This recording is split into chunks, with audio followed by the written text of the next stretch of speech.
Welcome back. Cooking for one. This is what we're talking about today. Now, eating alone is a hard thing to get used to. This is also hard to get used to if you were always the one doing the cooking. And so you're used to making more food or making certain things that your spouse loved to eat.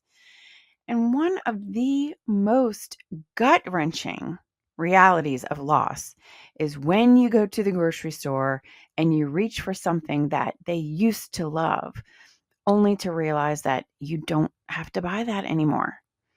Many, many meltdowns happen in the grocery store. Many grief triggers happen in the grocery store. You may find it hard to want to even cook for yourself again. You might just be thinking, what's the point? It's just me. So maybe your spouse did all the cooking and now you're at a loss. You don't even know what to cook or how to cook. So you just want to give up. But meals are an act of self-care, not just survival. We need to eat.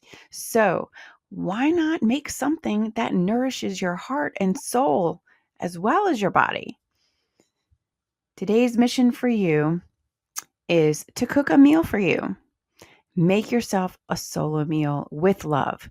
Light a candle, use the nice dishes, set a plate, nourish you. Food equals love. Share in the comments what you decided to cook today.